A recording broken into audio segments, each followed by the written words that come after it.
Action. What is going on? We are Movement Resilience. We are a family-owned chiro clinic in Austin, Texas. And today we're just going to go over a little bit about who we are, why we got started, and how we view chiropractic as a whole. So I'm Dr. Kat. This is Dr. Almer. We'll get started with Dr. Almer first and get a little run through from him. Hi. Yeah, so I started Cairo as a result of past injuries that I've had. I played soccer growing up, played club soccer in college, had a bunch of injuries through there, went through PT, felt like there was something missing, and so through there I got introduced to chiropractic, and the rest is history. The rest is history. Yeah. And I started chiro, so I played soccer as well. Went through high school, thought I was going to go through the PT route, like a lot of people who are in chiropractic and practice like we do. And just wasn't the biggest fan of it. It was not anything against any like PTs or anything like that, but a lot of it was going in, not spending a ton of time with patients, and really just going through like an ice pack or giving them ice packs, doing helium pads and all of that stuff. And so I knew that there was a little bit more out there for me. I also was a trainer throughout college and just realized that there was this massive gap between people getting out of rehab, but then also getting back into weightlifting and working out. And so I wanted to fill that gap in some way. Was working as a trainer somewhere, saw a chiro doing a lot of what looked really cool to me and almost looked like it was training, but it was PT type of stuff, and just wanted to get started with that. So, anything else you want to add about yourself? No, I mean, I guess to like give further understanding, I got more so into chiro as of injuries that I developed from powerlifting, and so there I had some pretty bad like disc herniations, and that's truly when I got introduced to chiropractic is through like a decompression table because I saw someone that had that, but also after that I went to someone that was more like ART or active release technique, which showed me like a different side to chiropractic. It was more like, hey, let's try to increase some range of motion by doing some like manual therapy and then supplement it with some like exercise to help me get back to powerlifting. And that was the one thing that actually like helped me. Tried both PT and chiro. Chiro was actually able to get me back to lifting. PT was just a little bit too low level. It wasn't anything bad, but it's just more so didn't help me actually get back to the gym. Yeah, I think a common misconception, because I think a lot of the times we'll throw out there like, oh, well, PT didn't work. And I don't think that's necessarily true. I do think that some people need more from physical therapy and insurance-based physical therapy to be certain. Same with insurance-based chiropractic. I think it can be so helpful for some people, but when you're playing at a higher level, like doing something like powerlifting, you need a little bit more, right? Like there's that missing gap of things. Yeah, it's almost like trying to get some range of motion back is different from like activation drills, and so those were kind of the things that were different in terms of like some of the like the more insurance based models had more, hey, here's a band, try these exercises, or here's like a dumbbell, super light dumbbell, pink dumbbell, whatever it is, and try these exercises, rather than like, hey, let's try to get you back to certain positions that are going to mimic the gym. So for example, if it's like, if it's a deadlift, and trying to mimic the position of a deadlift, the hip hinge, the angle that you're at to make it more applicable towards like lifting. Yeah. Yeah. And okay, so that's basically a little bit background who we are. One question we always get from patients is, how did we meet? I think a commonly thought of as like, oh, you guys went to chiro school together. I'm sure you guys met in chiro school. But it was a little bit before that, actually. So if you want to tell a little bit of the story. Yeah, so met at like a fitness conference there. I actually told her not to go to chiro school because at the time there's a lot of things that I didn't necessarily align with in chiro school. Wasn't a fan of it, so then I was like, yeah, you should go to PT.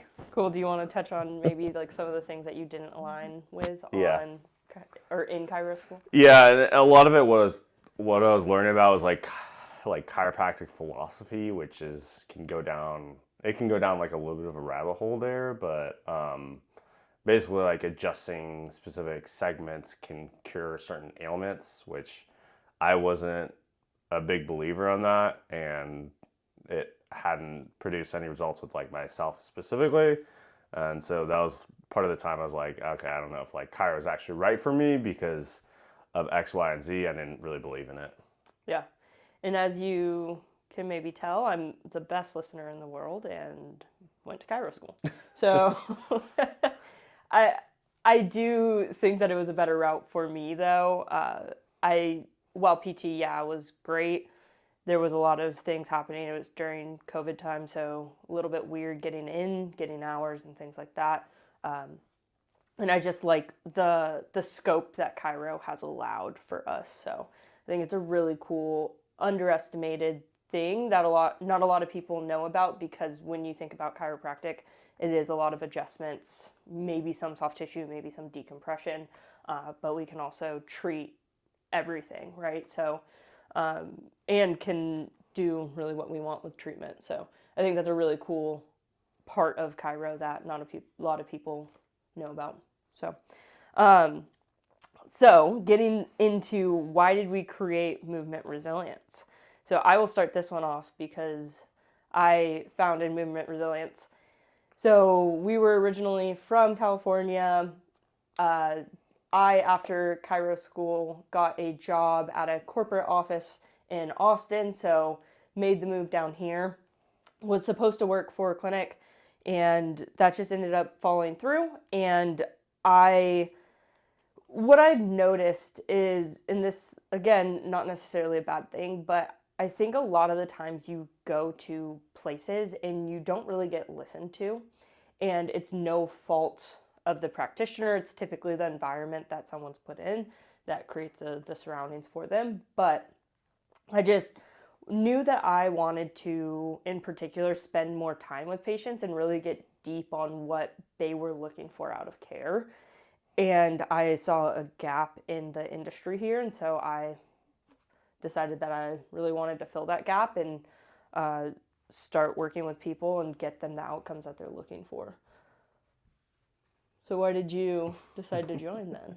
Yeah, I've been through like a couple different like environments within chiropractic, but I saw the missing gap in terms of like being able to spend time with people, because a lot of times, even if it's not insurance based, a lot of like places are offering not enough opportunity for the patients to like be seen, and so offering the chance to like actually hear the whole like patient story, but also being able to provide the service without being dictated by insurance was something that really drawn me to more like more the cash-based model that we offer here.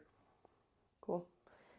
And how would you say it's different from someone going into maybe a regular, even if they are spending cash, chiro practice? Yeah, so there's differences between like chiropractic care and like the rehab side of chiro. So a lot of chiro care is like, first thing that you're doing is you're either getting soft tissue or you're getting adjusted.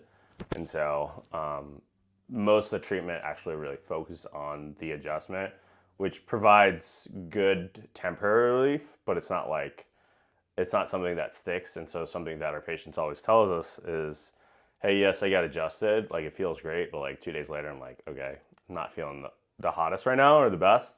So something that we focus on is getting people back to their outcome, like whatever they achieve or they want to get accomplished. And so we set a trajectory with every patient on, hey, these are targets that we want to hit.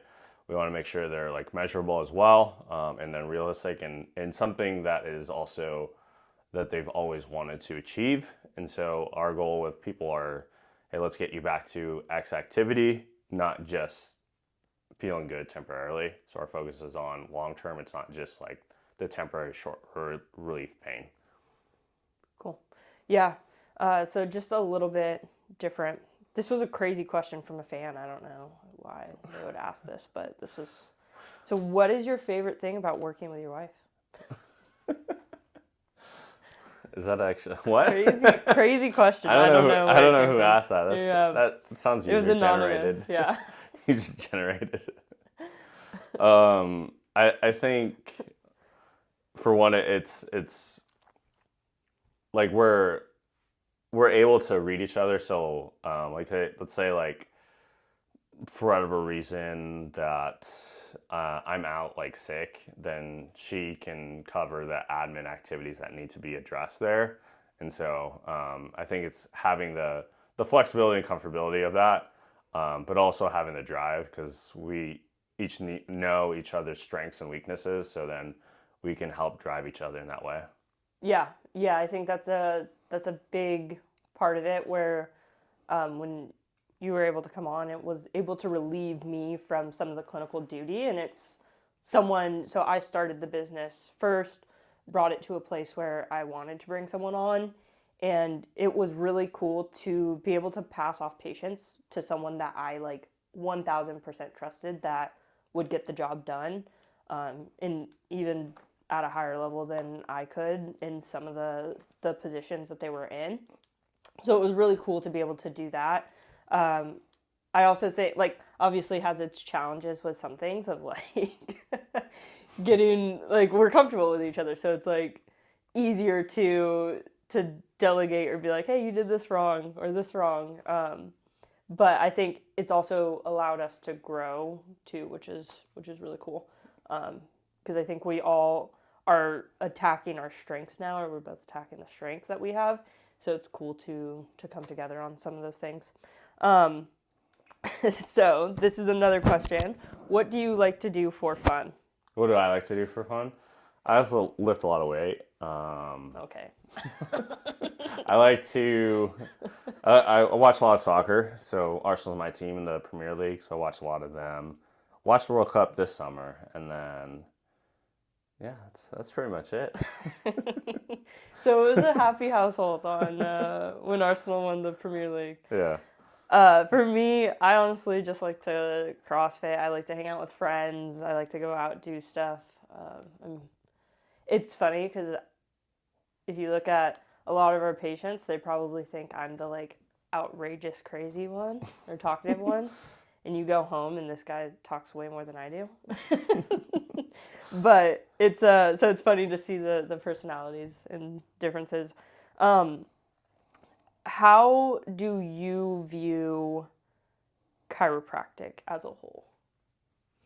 I mean, if we're looking at like definition of chiropractic, is obviously like a lot of people view it as like a lot of hands-on work. So whether it is like adjustment, like manual soft tissue work, cupping, whatever it consists of.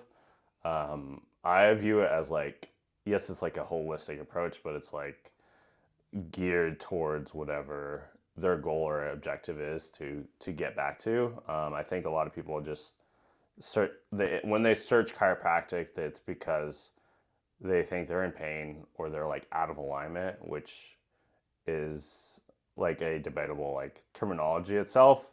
But it's not just about like pain relief. It's about like having the means or tools that you're able to take care of yourself, really. Yeah.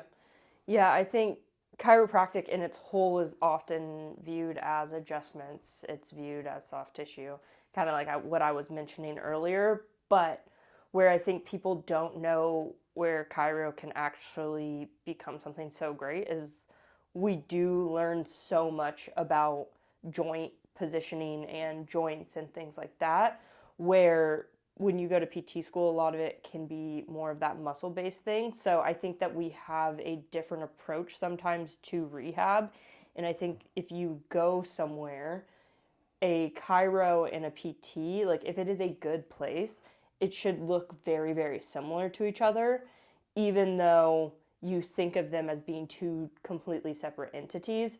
And I think that's one of the things that Cairo also gets a lot of hate for, though, is that people will say, well, there's no one thing that you guys do then, or they'll say like you guys should just be good at adjusting, when in reality we should be doing what's best for the patient and really trying to get them better and towards whatever their goal is versus what we deem is going to be best for them. Yeah, I think a lot of it should be geared around the patient, what their goal is, like not the doctor's or the provider's treatment goal. It's like those are two different things. But what's most important is really the patient. So making sure that that is addressed from the very get go, and just every treatment is geared towards that, really. Yeah, yeah, 100%. So another question for you: what is your absolute favorite body part or favorite thing to treat? We can say diagnosis. I would say like definitely like low back hip. So like for us, a lot of people get scared from like disc herniations and things like that. For a reason, conceptually, a disc herniation is so much more scarier than like a muscle strain or whatever, or tear, muscle tear. But honestly, a disc herniation is actually a lot easier to treat from our standpoint. We know exactly what to do, what to give them for that sort of thing. Every case is dependent, obviously, but a lot of times with like a muscle tear, muscle strain, there's like healing times that you need to be more closely monitoring, and but also like certain things are going to be addressed at certain points of time versus like a disc herniation, we can get them feeling better sooner. I think is the bigger thing. Yeah, I think with chronic disc herniation, like someone who's had a disc herniation in the past and is dealing with some of those symptoms, that is definitely easier to get some of those quick wins versus the strain. Typically, that's going to be someone who it just happened, right? So you're like, shoot, okay, we got to create a little bit of time for this to naturally heal. And same thing, right? It's like the disc herniation, it's viewed as something that's so scary, but it is actually, or can be, easier to treat. And it's funny, we've both experienced disc herniations in the past, and like it is one of the like worst things to go through. Yeah. And it will always happen when you least expect it. You're like, man, I was lifting half of what my PR is, so I don't understand why I just blew out my back. But in my situation in particular, I was deadlifting, had literally half my max on the bar, and got about halfway up, felt a pop in my back, immediate sharp shooting pain down the leg, and like was debilitated for like a day or two. And so I think another thing that is a common misconception is resting after disc herniations and things like that. And thank God I was going through Cairo school and had him too to help me out. But I couldn't imagine not having like a structure after having a disc herniation. So I feel for the people who have them and don't know where to go or don't know what to do. Yeah, going back to that disc herniation, what do you feel like, because you were in Cairo school at the time, and then I might have showed you some like rehab stuff to do. Yeah. Like, what do you feel like was helpful for you at that point in time? Yeah, I remember. So I remember I called you. You were at work, and I was like, literally the world was exploding. Yeah. Like drama. If you know me, my drama levels can get real high. And so called you.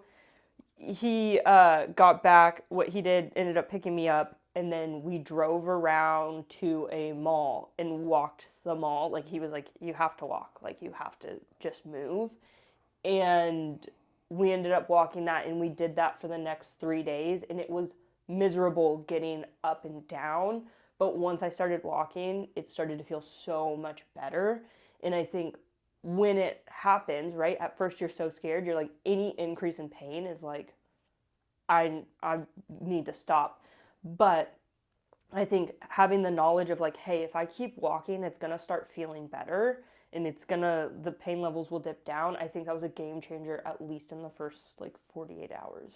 Yeah, and I think a lot of people are like, as soon as that happens, they're like, let me pop a Tylenol or let me pop an Advil and see if that helps. And then the next step is like, okay, it's not helping. Let me go to the doctor.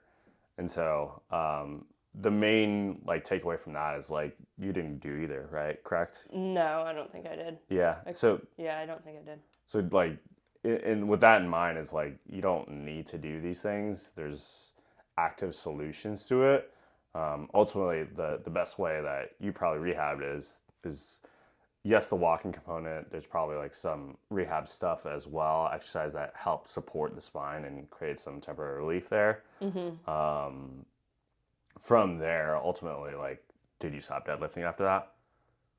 I did not. No. Yeah, no, Yeah. you didn't. Yeah, it did. It took me a decent amount of time to just build back Yeah, up. yeah, I would say if I knew what I knew now, the time would for sure shorten and how long it took me to build some of that muscle back up. But yeah, it was like maybe a year or two before I was like feeling pretty confident yeah, yeah. in And some of so, the stuff. and I think now it probably would have been shortened. Oh, Yeah, now it would have yeah, been a few months yeah, for sure. And I think one of the also other biggest misconceptions is like once, like my back will still flare up every once in a while, yeah, but it is not nearly as bad as it was in the past. And at least right now, I have the tools to be like, cool, let's figure this out. Let's get this fixed. Whereas in the past, like a flare up probably would have taken me out, or if I didn't know, a flare up would take me out for weeks, right? yeah, yeah. And that's the thing. It's like you don't need a flare up to take you out. It's like if you have the tools and you know what to do, it's like here are some things to address it. I know how to make it feel good. Then I can go to train. Training is going to be the big adaptation that I need to create that like long term resiliency. So Yeah. I think that's good. And for me, it's like it's funny because my back injury was pretty awful, and during that time I didn't skip a day of the gym. I remember still like it felt like I like ripped my butt literally in half. Like it just I didn't know what was going on. I And you literally were eating Taco Bell? no. Like I thought I tore a muscle. Like it just felt different. But to give you like backstory, it was when I was not conventional deadlift, so not like a normal deadlift, but like a sumo deadlift. And a lot of people think, oh, you're a lot safer in a sumo deadlift because it's not going to put a lot of pressure on the back. I never had a back injury, never had back pain before I started sumo deadlifting. So just to kind of like give you some context on that. And then pulling probably around like, I think when I put on 5 plates, that's when I started to have it. And so Just it was lightweight. it wasn't like a super heavy weight, but it was like getting moderately challenging for sure. And then started to pull it, and then felt something going down my leg there as well, and went through decompression therapy.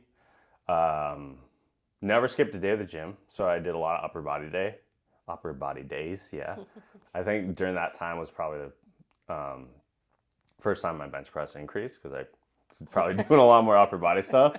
But with that in mind, it's a lot of my time took a lot longer because that was when I was an undergrad, and during undergrad time,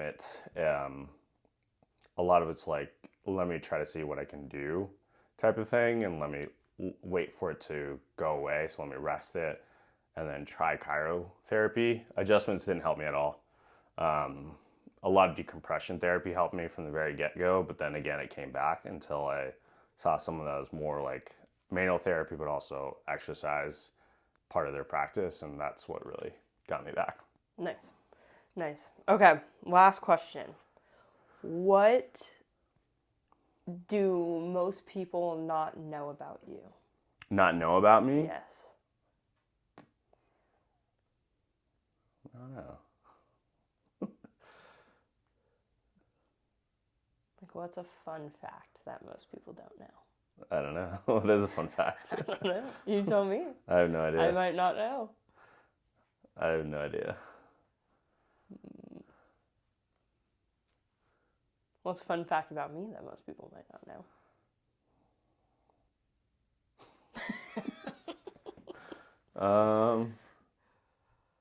I don't know. I think you're Egyptian. Oh, okay. I think that's a good one for yeah, you. yeah. Yeah, most people don't know. Okay. Okay. I don't know where you're going with that. I don't know either. I was wondering what you were going to say.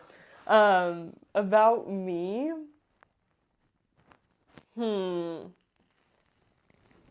I was born in Virginia. Yeah. Yeah, I guess that's the one thing I got. It's not What county? Fairfax? Yeah? Are you certain? Are you I 100% don't know. confident? I'm not 100% confident in that. No. I can tell. So that's a little bit about us, why we started Movement Resilience. What we're going to do, we're going to start hopping on here, giving you guys a little bit more longer form content on how we think through things, what we see in the clinic, some misdiagnosis, some treatment, all that fun stuff. So if you guys are here, welcome. If you guys aren't, hit the subscribe button. Let's get you guys on and let's get you guys some content.